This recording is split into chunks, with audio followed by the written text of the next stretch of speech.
Doctor साहब,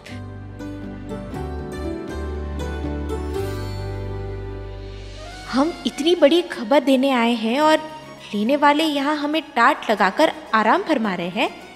थक गए होंगे, अभी सोने देते हैं।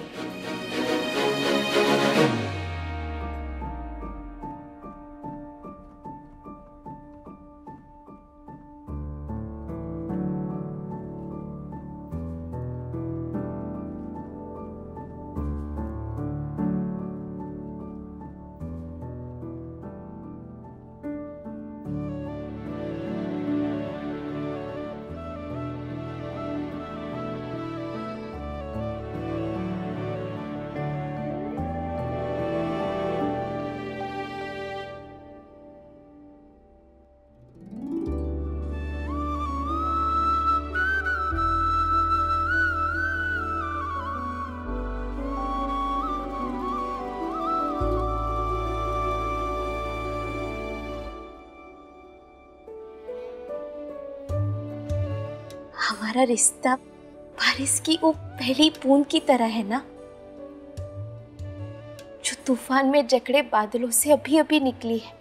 इस तूफान से हम दोनों जरूर बाहर आएंगे डॉक्टर साहब, हमें यकीन है। और आपको भी यकीन हो जाता अगर आप आज वो देखते जो हमने देखा है। पर कोई बात नहीं, अभी आप अच्छे से सो जाइए, काहे कि बहुत जल्द एक नई सुबह आने वाली है, जिसकी पहली किरण के साथ एक नई शुरुआत होगी, आपकी और हमारी भी, और साथ ही साथ देवर जी और ग्यारा जी की भी।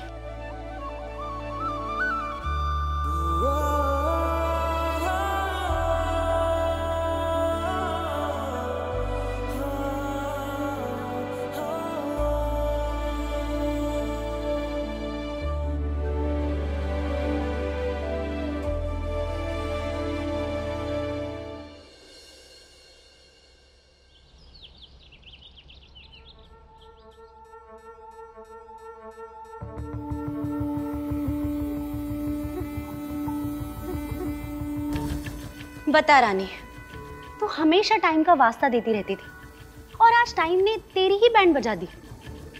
मतलब अपनी ही पति की शादी की सजावट कर रही है। बहुत बुरा लग रहा होगा ना?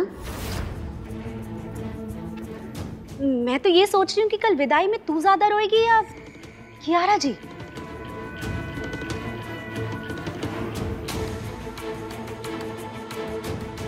अब बहुत फीका लग रहा है नहीं? मैं और फूल लेकर आती हूँ।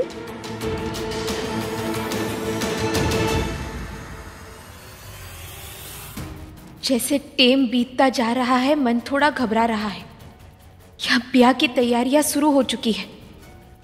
किसी भी तरह देवर जी को उकसाना पड़ेगा ताकि वो जाके अपनी दिल की बात ग्यारा जी से कह दे।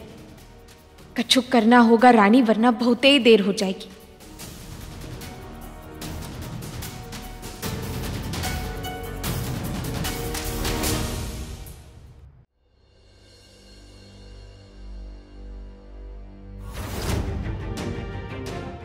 वीर को पाने के लिए मैंने इतना बड़ा नाटक किया, जो कि हमेशा से मेरी एक जिद और सपना रहा है। और आज जब मैंने वीर को ऑलमोस्ट पा लिया है, वो मेरा होने जा रहा है, तो फिर क्यों मुझे वो खुशी महसूस नहीं हो रही है? तुम कल सच में शादी करना चाहती हो? बोलो कियारा। क्या मैं? कियारा, ध्यान कहाँ है तुम्हारा? अच्छा ये बताओ, लहंगा देखा कि नहीं देखा? क्योंकि वो लहंगा हमने पसंद किया है और उसे पहनकर जब तुम भाई के सामने आओगी ना, तो देखना भाई के होश उड़े की उड़े रह जाएंगे। क्या है ना कि हमारी कियारा है इतनी प्यारी। क्या हुआ कियारा, सब ठीक तो है ना? हाँ सब ठीक है। ठीक क्यों नहीं होगा? एग्जैक्टली, ठीक क्यों नहीं होगा? इनफैक्ट तुम्हें भी तो यही चाहिए था ना, राइट? तो आज एज बेस्ट फ्रेंड्स हम एक लास्ट सेल्फी ले लेते हैं, क्योंकि इसकी बात तो तुम मिस कियारा रघुवंशी से मिसेस कियारा रजावत बनने वाली हो। पर यहाँ पर नहीं, कोई अच्छे बैकग्राउंड में। आप कियारा, बाहर ना बहुत ही अच्छी डेकोरेशन है, बाहर चले? कम। सुनो, तुम जाओ, मैं बस आती हूँ। ठीक है हमारी कियारा भाभी साहब, लेकिन थोड़ा जल्दी आइएगा। कम सून। हे माता रानी, इतना चौचक माहौल बना दी थी आप।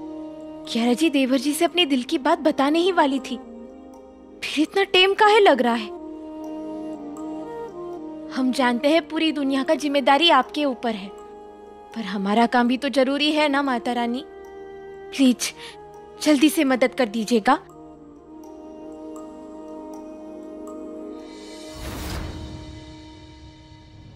कियारा जी तो एकदम खोई हुई सी लग रही है, कहीं उनके मन में वही तो नहीं चल रहा जो हम सोच रहे हैं।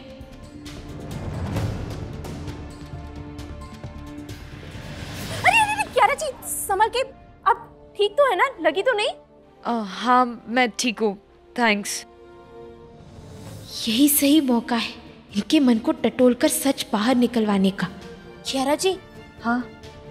आप विक्रम जी के बारे में सोच रही है ना? हमने देखा था आप दोनों एक दूसरे के साथ थे, कुछ कहना चाहते थे ना एक दूसरे से।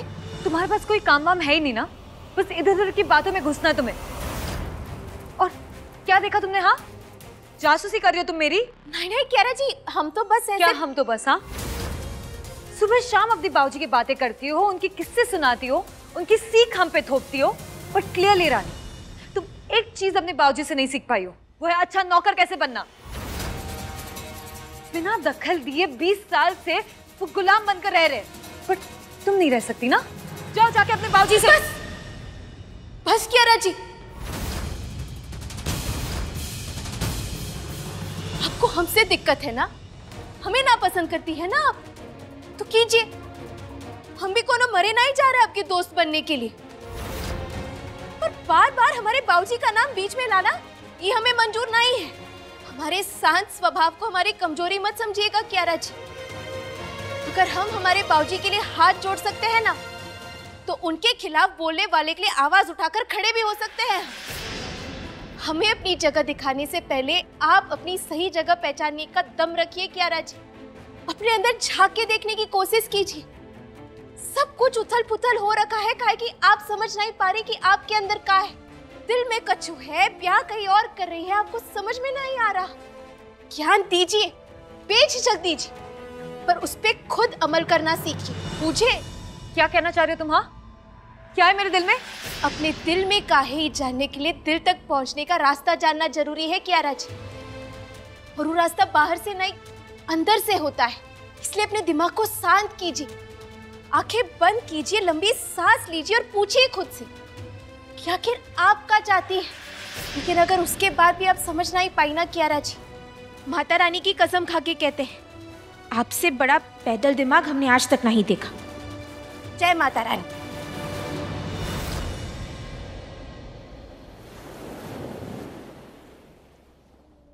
हम जानते हैं आप सब सोच रहे होंगे कि हमने आप सबको एक साथ यहाँ बुलाया है, जरूर कोई बड़ी बात होगी।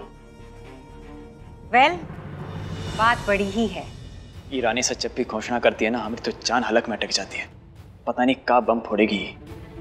शांत रहे। अब और क्या कहना चाहती है मॉम आप? तसल्ली देना चाहते हैं। हम जानते हैं कि शादी और शादी की तैयारियां सब कुछ बहुत जल्दी में हो रहा है। हर शादी से पहले बहुत सारे फंक्शंस होते हैं, लोग आते हैं, मिलते हैं, खुशियां मनाते हैं। इसीलिए हमने डिसाइड किया है कि आज शाम को हम एक कॉकटेल पार्टी रखेंगे।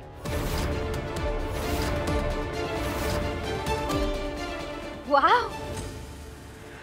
एक और नया बवाल ससुरा। Cocktail party? बट मॉम उसकी क्या जरूरत है? जरूरत? विक्रम, क्या बोल रहे हो तुम? I mean, भाई की शादी है तो कॉकटेल पार्टी तो बनती है ना, राइट? विक्रम सही कह रहे नंदिनी।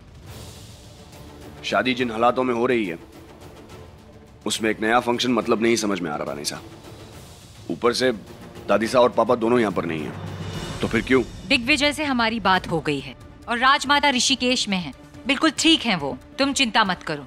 और वैसे भी रजावत खानदान के सबसे बड़े बेटे की शादी है। वही तो, एकदम जलजला फैल जाना चाहिए। एग्जैक्टली। तो तय रहा, आज शाम को कॉकटेल पार्टी है, इसलिए आप सब रेडी हो जाइएगा। प्रिंस जय और चंपा तैयारी करेंगे और नंदिनी तुम इनका साथ दो। Yes mom. रानी सा आखिर करना क्या चाह रही है?